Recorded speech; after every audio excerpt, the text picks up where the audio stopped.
ಅಲ್ಲಿ ಕಾಣ್ತಾ ಇರುವವರು ಬಂಟ್ವಾಳದ ಪೌರ ಕಾರ್ಮಿಕ ಸೇಸಪ್ಪಣ್ಣ.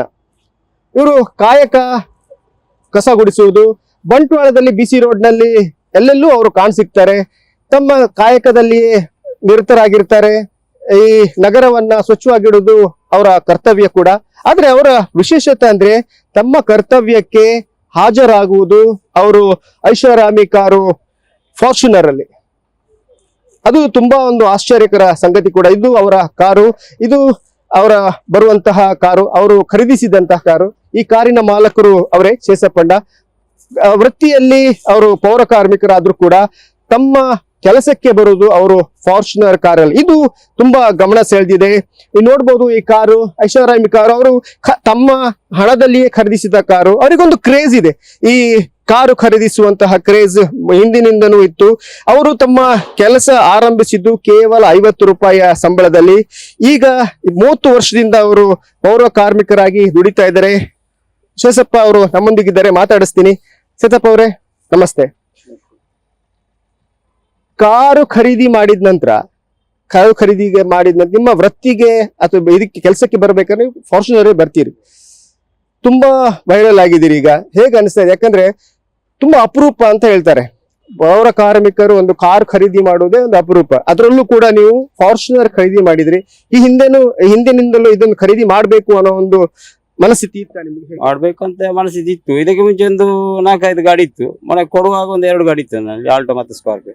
ಅದನ್ನು 2 ಒಟ್ಟಿಗೆ ಕೊಟ್ಟು ಇದನ್ನು ತಗೊಂಡು ಇದಕ್ಕೆ ಲೋನ್ ಮಾಡಿ ತಗೊಂಡಿದ್ದೇನೆ. ಈಗ ಒಂದು 10 ದಿನ ಆಯ್ತು ಗಾಡಿ ತಗೊಂಡು. ಲೋನ್ ಎಷ್ಟು ಮಾಡಿದ್ರಿ? 9 ಲಕ್ಷ. ಬೇರೆ ಗಾಡಿ ಇಲ್ಲ, ಇದರಲ್ಲಿ ಬರ್ಬೇಕು ನಾನು ಕೆಲಸಕ್ಕೆ.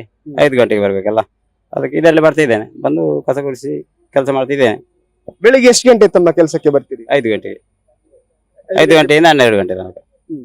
ಈಗ ನೀವು ಫಾರ್ಚುನರ್ ಅಲ್ಲಿ ಬಂದದ್ದನ್ನ ನೋಡಿ ಜನರು ಆಶ್ಚರ್ಯ ಪಡೋದಿಲ್ವಾ? ಯಾಕಂದ್ರೆ ಈ ಹಿಂದೆ ನೀವು ಸ್ಕಾರ್ಪಿಯೋದಲ್ಲಿ ಬರ್ತಾ ಇದ್ರಿ, ಈಗ ಫಾರ್ಚುನರ್ ಅಲ್ಲಿ ಬರ್ತೀರಿ. ಜನರು ಕೇಳೋದಿಲ್ವಾ ಹೇಗೆ ಖರೀದಿ ಮಾಡಿದ್ರಿ ಅಂತ? ಅದೇ ಅದನ್ನು ಕೊಟ್ಟು ಇದಕ್ಕೆ ಲೋನ್ ಮಾಡಿ ತಗೊಂಡು ಅಂತ ಹೇಳ್ತಾನೆ. ಈ ಹಿಂದೆ ನೀವು ಯಾವಾಗ ಅಂದ್ರೆ ಒಂದು 30 ವರ್ಷದ ಹಿಂದೆ ವೃತ್ತಿ ಆರಂಭಿಸಿದ್ರಿ, ಅವಾಗ ನಿಮ್ಮ ಸಂಬಳ ಎಷ್ಟಿತ್ತು? ಈಗ ಹೆಂಗೆ? ಆಗ ಕೆಲಸಕ್ಕೆ ಸೇರುವಾಗ ನಾನು 96ರಲ್ಲಿ ಕೆಲಸ ಸೇರುವಾಗ 50 ರೂಪಾಯಿ ಸಂಬಳ ಇದ್ದದ್ದು. ಆಗ ಕೆಲಸಕ್ಕೆ ಒಂದು 2-3 ವರ್ಷ ಸೈಕಲಲ್ಲಿ ಬರ್ತಿದ್ದೆ. ಆಮೇಲೆ ಒಂದು ಆಲ್ಟೋ ಗಾಡಿ ತೆಗೆದೆ, ಆಮೇಲೆ ಒಂದು ಓಮಿಲ್ ತೆಗೆದೆ. ಒಂದೊಂದು ಗಾಡಿ 1 ವರ್ಷ 2 ವರ್ಷ ಇಟ್ಕೊಳ್ತಿದ್ದೆ. ಹಾಗೇನೆ ಅದನ್ನು ಕೊಡೋದು, ಬೇರೆ ತೆಗೆಯೋದು, ಲೋನ್ ಮಾಡಿ ತೆಗೆಯೋದು, ಕೊಡೋದು ಹಾಗೆ. ಈಗ ಮೊನ್ನೆ ಇದು ಮಾಡುವಾಗ 2 ಗಾಡಿ ಇತ್ತು. ಒಂದು ಮಗನಿಗೆ ತೆಗೆದುಕೊಟ್ಟು ಒಂದು ಸ್ಕಾರ್ಪಿಯೋ ಇತ್ತು. ಅದು 2 ಸಹ ಒಬ್ಬರಿಗೇನೆ ಕೊಟ್ಟು, ಅದನ್ನು ಅವರಿಗೇನೆ ಕೊಟ್ಟು ಇದಕ್ಕೆ ಒಂದು 9 ಲಕ್ಷ ಲೋನ್ ಮಾಡಿ ತೆಗೆದಿದೆ. ಈ ಹಿಂದಿನಿಂದಲೂ ಕಾರ್ ಖರೀದಿ ಮಾಡ್ಬೇಕು ಅನ್ನೋ ಒಂದು ಇದರಲ್ಲಿ ಆಸೆ ಇತ್ತ ನಿಮ್ಗೆ? ಆಸೆ ಇತ್ತು, ಮಕ್ಕಳಿಗೆ ಎಲ್ಲ ಆಸೆ ಇತ್ತು, ನನಗೆ ಸಹ ಆಸೆ ಇತ್ತು. ಮಕ್ಕಳು ಹೇಳಿದನ್ನು ನಾವು ಸಹ ಇದು ಮಾಡುದು, ಮಕ್ಕಳಿಗೆ ಒಂದು ಮನಸ್ಸಿಗೆ ಒಂದು ಖುಷಿ ಆಗ್ಬೇಕು. ಅದರಿಂದ ನಾವು ಅಪ್ಪ ರೋಡ್ ಗುಡಿಸಿ ಆದ್ರೆ ನಮಗೆ ಒಂದು ಚೆನ್ನಾಗಿ ನೋಡಿದ್ದಾರೆ ಅಂತ ಹೇಳಿ ಮಕ್ಕಳ ಬಾವಿಯಲ್ಲಿ ಬರ್ಬೇಕಂತ. ಏನ್ ಮಾಡ್ತಾರೆ ಮಕ್ಕಳು?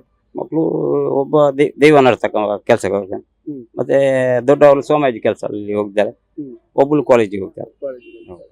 ಈಗ ನಿಮ್ಮ ಈ ವೃತ್ತಿ ಇಂದ ನಿಮ್ಮ ಮಕ್ಕಳಿಗೆ ಏನಾದ್ರೂ ತೊಂದರೆ ಆಗಿದೆ? ಏನಿಲ್ಲ. ಈಗ ನೀವು ಕಾರ್ ಖರೀದಿ ಮಾಡಿದ ನಂತರ ಅಧಿಕಾರಿಗಳು ಅಥವಾ ಜನರು ನೋಡುವ ಮನಸ್ಥಿತಿ ಚೇಂಜ್ ಆಗಿದೆ ನಿಮ್ಮನ್ನ? ಚೇಂಜ್ ಆಗ್ಲಿಲ್ಲ. ಎಲ್ಲರೂ ಕೆಲಸಕ್ಕೆ ನೋಡ್ತಾರೆ, ಒಂದು ಗೌರವ ಕೊಡ್ತಾರೆ. ಸೇತಪ್ಪ ಫಾರ್ಚುನರ್ ಹೋದಂತ ಹೇಳಿ ನಮ್ಗೆ ಅದೇ ಖುಷಿ. ಮತ್ತೆ ಇನ್ನೊಂದು ಏನು ಹೇಳ್ತಾರೆ ಅದು ನಮಗೆ ಗೊತ್ತಿಲ್ಲ. ಆದ್ರೆ ನಿಮ್ಗೆ ಅಭಿಮಾನ ಇದೆ? ಆದ್ರೂ ಸಹ ಅಭಿಮಾನ ಉಂಟು. ಆದ್ರೂ ಸಹ ನನ್ನ ಮನೆಯಲ್ಲಿ ಈಗ ಮನೆ ಅದು ಇದೆಲ್ಲ ನಂದು ಈಚೆ ಹೋದಾಗ ಹಾಗೆ ಆಚೆ ಬರ್ಬೋದು ಆಗಿದ್ದೇನೆ. ಮತ್ತೆ ಮಕ್ಕಳಿಗೊಂದು ಏನಂದ್ರೆ ಒಂದು ಮನೆ ಬಾಗಿಲ ಹತ್ರ ಒಂದು ಮನೆ ಚಿಕ್ಕದಾದ್ರೂ ಸಹ ಒಂದು ಮನೆ ಬಾಗಿಲಲ್ಲಿ ಗಾಡಿ ಬೇಕು ನಮಗೆ ಹೋಗ್ಲಿಕ್ಕೆ. ಮತ್ತೆ ದೈವದೊಂದು ನಿರ್ಮಿಸಿದ್ದೇನೆ ಒಳ್ಳೆ ರೀತಿಯಿಂದ. ಆದ್ರೆ ನಮ್ಮನ್ನು ದೈವ ಕೈ ಬಿಡುವುದಿಲ್ಲ ಅಂತ ಹೇಳಿದಕ್ಕೆ ತೆಗೆದಿದ್ದೇನೆ ಗಾಡಿ. ದೈವದ ಆಶೀರ್ವಾದದಿಂದನೇ ನೀವು ಈ ಮಟ್ಟಕ್ಕೆ ಮುಟ್ಟಿದ್ದೀರಿ ಅಂತ ಹೇಳಿದ್ರೆ? ಹೌದು, ದೈವನೇ ನನಗೆ ಇದು ಮಾಡಿದೆ ಅಂತ ಹೇಳಿ ಇದು ಮಾಡೋದು. ಆದ್ರೂ ಸಹ 46 ವರ್ಷ ಆಯ್ತು. ಇಷ್ಟವರೆಗೆ ಒಂದು ಹಾಸ್ಪಿಟ್ಲಿಗೆ ಹೋಗಿ ಒಂದು ಮೆಡಿಸಿನ್ ತಿಂದ ನಾನಲ್ಲ. ಅದರಿಂದ ಆರೋಗ್ಯದಲ್ಲಿ ಇದ್ದೇನೆ. ಈಗ ಈ ಕಾರ್ ಖರೀದಿ ಮಾಡಿದ ನಂತರ ಮಾಡಿದ್ರೆ, ಯಾಕಂದ್ರೆ ಹೆಚ್ಚಿನ ಜನರು ಹೇಳ್ತಾರೆ ಪೌರ ಕಾರ್ಮಿಕ ಫಾರ್ಚುನರ್ ಖರೀದಿ ಮಾಡಿದ್ದಾನೆ ಅನ್ನೋದು. ನಿಮ್ಗೆ ಆ ತರದ್ ಇದೆಯಾ? ವೃತ್ತಿ ನಿಮ್ಮದು ಎಷ್ಟು ಇಂಪಾರ್ಟೆಂಟ್ ಅನ್ಸುತ್ತೆ? ಏನಂದ್ರೆ ದುಡಿದ್ರೆ ಸಂಪಾದನೆ ಮಾಡಿದ್ರೆ ಯಾವುದನ್ನು ಸಾಗಿಸಬಹುದು. ಹಾಗೆ. ಇದು ಮಾತ್ರ ಅಲ್ಲ ನಿಮ್ಗೆ ಇದು ಮಾತ್ರ ಆ, ಆದಾಯದ ಮೂಲವಾ ಅಥವಾ ಬೇರೆ ಹೈನುಗಾರಿಕೆ ಏನಾದ್ರು ಇದೆಯಾ? ಬೇರೆ ಈ ಕೂಲಿ ಕೆಲಸಕ್ಕೆ ಎಲ್ಲ ಕರೀತಾರೆ ನಾನು ಒಂದು 10 ಜನರಿಗೆ ಒಂದು ಕೆಲಸ ಮಾಡಲಿಕ್ಕೆ ಹೋದ್ರೆ ಒಂದು ರಪ್ಪ ಅವನು ಕೆಲಸ ಆಗ್ತದೆ ಒಂದು ಹೇಳಿದೆ ಮತ್ತು ಕೆಲಸ ರಪ್ಪ ಆಗ್ತದೆ ಅವನನ್ನು ಕರೆಯರಿ ಅಂತೇಳಿ ಫೋನ್ ಮಾಡಿ ಹೇಳ್ತಾರೆ ಸೇದಪ್ಪ ಮಧ್ಯಾಹ್ನ ಫ್ರೀ ಇದೆಯಲ್ಲ ಕೆಲಸ ಉಂಟು ಬಾ ಅಂತೇಳಿ ಹೋಗ್ತೇನೆ. ಹಾಗೆ. ಹೈನುಗಾರಿಕೆ ಇದೆಯಾ? ಆ? ಹೈನುಗಾರಿಕೆ ಮಾಡ್ತೀರಾ? ದನ ಹಾಲು ದನ ಉಂಟು ಆದ್ರೆ ಇದು ಡಿಪ್ಪಕ್ಕೆ ಏನು ಹಾಕುದಿಲ್ಲ, ಅದು ಮಕ್ಕಳಿಗೆ. ಮಕ್ಕಳಿಗೆ. ಒಂದು ತಿಂಗಳ ನಿಮ್ಮ ಆದಾಯ ಎಷ್ಟಿದೆ? ಆದಾಯ ಈಗ ನೋಡಿದ್ರೆ ನನಗೆ ಒಂದು ಪುರಸಭೆಯಲ್ಲಿ ಮತ್ತೆ ಒಂದು ಪಂಚಾಯತಿಯಲ್ಲಿ ಸೇರಿದೆ ಒಂದು 45,000 ಉಂಟು.